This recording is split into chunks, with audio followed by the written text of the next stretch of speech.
ఈరోజు కార్యక్రమం శ్రీమద్ భగవద్గీత ప్రశ్నోత్తరావళి. ఈ కార్యక్రమానికి ముఖ్యులు శ్రీ యడ్లపల్లి మోహన్ రావు గారు. 2 తెలుగు రాష్ట్రాల్లో కూడా వారు అవధానం చేసినటువంటి గొప్ప ఘనతను తెచ్చుకున్నారు. అట్లాగే రాష్ట్రపతి గారి నుంచి అవార్డును కూడా తీసుకున్నటువంటి మహోన్నతులు అవధాని గారు యడ్లపల్లి మోహన్ రావు గారు. అలాగే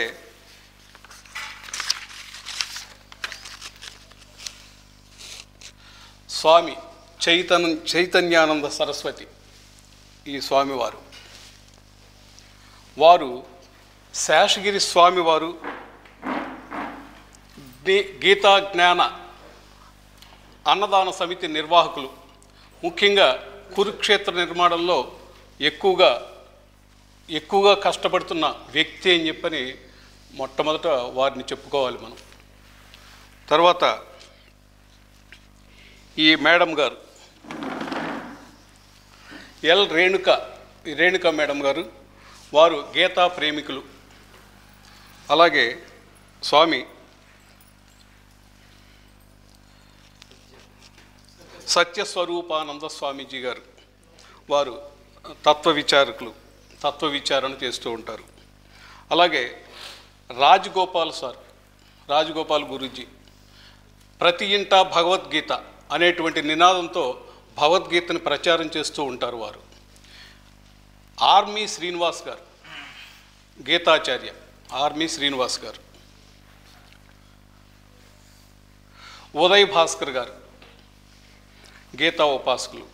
అలాగే వారి భార్య శ్రీమతి నవ్య గారు, ఆవిడ గారు కూడా గీతా ఉపాసకులు. అలాగే డాక్టర్ లైన్ సత్యనారాయణ గారు ధర్మో రక్షతి రక్షిత, దానికి వైస్ ప్రెసిడెంట్గా ఉన్నారు. ఇక శంకర్ నాయక్ గారు ఫార్మరు ఆర్టీఐ కమిషనర్ గారు. దాదాపుగా అందరి పేర్లు చెప్పినట్టున్నాను. పాప ఆరాధ్య కూచిపూడి నాట్యం చేస్తుంది. భగవద్గీతలో కొన్ని శ్లోకాలను అలవక్కగా చెప్పేటటువంటి చిన్న పాప. తర్వాత నన్ను నేను కూడా పరిచయం చేసుకుంటున్నాను. నా పేరు కేశవమూర్తి. భగవద్గీతని గానం చేస్తాను. గోసేవలో నిమగ్నమైనటువంటి లక్ష్మి గారు. భగవత్ అంటే అష్టైశ్వర్య సంపన్నుడని భాగవతంలోను శాస్త్రంలోను. భగవత్ అంటే సంపన్నుడు కాదండి, భగవంతుడు అంటే మీరు చెప్పింది కరెక్టు. ఇంకో భగవాన్ అన్న పేరుకి అర్థం, భగవాన్ అంటే ఆనందం అని కూడా అర్థం.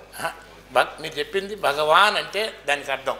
నేను అడిగిందేమో భగవద్గీత కదా, భగవత్ అనే పదానికి అడిగాను. ఈ యొక్క 6 గుణాలతో తలుపు యొక్క తత్వమే భగవంతుడు. ఇప్పుడు చివరిలో తావస్తే తత్వం. అయితే చూడండి, ఏదైతే సంపూర్ణ శక్తో అది 6 రకాలుగా చెప్పినా 10 రకాలుగా చెప్పినా ఎన్ని రకాలుగా చెప్పినా ఆ సంపూర్ణ శక్తే కదా. అన్ని దాంట్లోనే ఉన్నాయి. అవునా? ఈ 6 రకాలు చెప్పి మరి బలము, వీర్యము, ఐశ్వర్యము, తేజస్సు ఇన్ని రకాలు చెబితే సంపూర్ణమైన బలము, సంపూర్ణమైన తేజస్సు, సంపూర్ణమైన జ్ఞానము అంటే మళ్ళీ ఇన్నిటి సంపూర్ణాలు చెప్పాలా? సంపూర్ణత్వమే అంటే పోలా ఒక మాటలో, ఒకే మాట. అవునా? సో దానికి సింప్లెస్ట్ మీనింగ్ ఏంటంటే సంపూర్ణ శక్తి, అనంతమైన శక్తి. All power is within you అని వివేకానందుడు ఏదైతే అన్నాడో, దట్ ఆల్ పవర్ మీన్స్ భగవత్, సంపూర్ణ శక్తి. గీత మీన్స్ దానికి దారి, సంపూర్ణ శక్తికి దారి భగవద్గీత అంటే. ఇంకా దీన్ని వేరే క్వశ్చన్స్ అడగండి. ఆయన భగవంతుడు అనగానే నేను ఎవడన్నా నేను ఎందుకంత రఫ్గా మాట్లాడాను? మనం ఏంటంటే జనాలకు అర్థం కాని భాష మాట్లాడటం అలవాటు అయిపోయింది కాబట్టి ఈ అర్థం కాని భాషను టోటల్గా ఖండించడం కోసం నేను అంత రఫ్గా మాట్లాడాను అంతే. మాన అవమానయో నువ్వు చక్కగా విడగొట్టేస్తే ఇంకా బాగా అర్థమవుతుంది. అలా కర్మణ్యేవ అధికారస్తే అనే బదులు కర్మణ్యేవ అధికారస్తే అంటే బాగా అర్థమవుతుంది కాబట్టి బెటర్గా అలా మనం వీలైనంత వరకు ఇది నార్మల్గా ఒక తెలుగు పుస్తకం ఇస్తే సినిమా యాక్టర్ హీరో ఆయన పేరు వెంకటేష్ నాకు తెలుగు రాదనేసాడు, అయిపోయింది. ఈరోజు 90% పిల్లలు తెలుగు చదవటం కనీసం చదవటమే రానప్పుడు మన గ్రాంధిక ప్రతాపాన్ని అక్కడ చూపిస్తే ప్రయోజనం లేదు కదా, అర్థం కాని ప్రయోజనం లేదు కదా.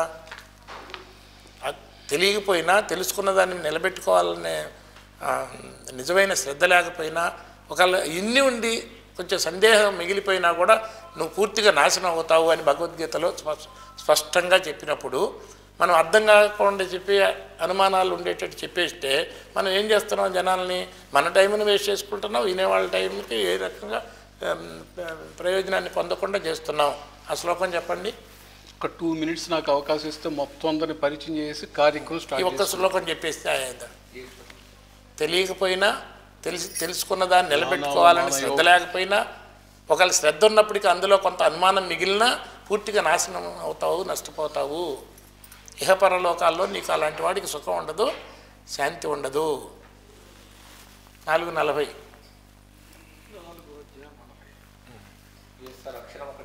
అగ్నశ్చ అశ్రద్ధదానశ్చ